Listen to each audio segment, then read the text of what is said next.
Bular odam bo'lmaydi. Hayvonlar. Kim? Sen yangi ustozmisan? Aha. Omadingni bersin. Hurmat. Bo'pti, charchaman, ketdim. Voy, qaqqa? Ishga. O'qishchi? O'qish meni va oilamni boqmaydi. Kim yana shu fikrda? Qancha topasan? 15 ming kuniga. Qolganlarchi? Men 20 ming topaman. Kompyuterxonada ishlayman.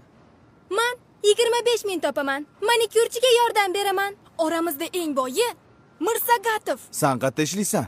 Bozorda arava tortaman. Kam 30 ming pulim bor kuniga. Sizlar bu narsalarni faxrlanib gapiryapsizlarmi, bolalar? Nima? Qornimizni to'ydirmaydigan beshlar bilan faxrlanaylikmi? Balki kelisharmiz. Nimani kelishmoqchisiz? Har bir baho uchun pul to'layman. Oppa! Вот это поворот! Eng ko'p baho olgan 5 ta o'quvchiga Kuniga 20 mingdan. Yo'q, 25 mingdan. roziman. Voy, qaqqa? Ishdan bo'shashimni aytib keling. Narziqulov doimgidek ikki. Balki oldin tekshirib ko'rarsiz. Voy. Bo'lar ekan o'qisa.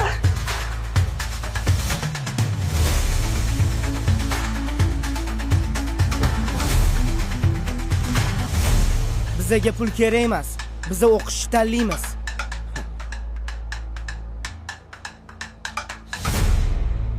Rosa xursand bo'lsalar kerak.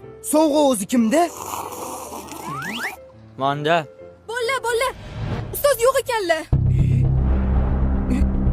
Assalomu alaykum ustoz. Doston Rustamovich ko'rmadingizmi? Dars tugadi, ketdi. Nega ketadilar? Bugun o'qituvchilar kuni-ku. Men qayerdan bilaman? Nima men uni qorovulimanmi? Ishga ketgandir. Yana qayerdadir ishlaydilarmi?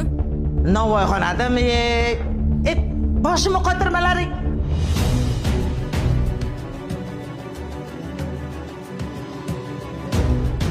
Ustoz, Iya? Kelinglar bolalar, non beraymi? O'zingizni pulingiz yo'q ekan-ku. Nimaga bizga pul bermoqchi bo'ldingiz? o'zingizni bolalaringiz bo'lib turib, nimaga begona bolalarni o'yladingiz? Shunaqa qiyin ekan. Nima qilasiz bu kasbni tanlab? Ustozlik kasb emas, bolalarim.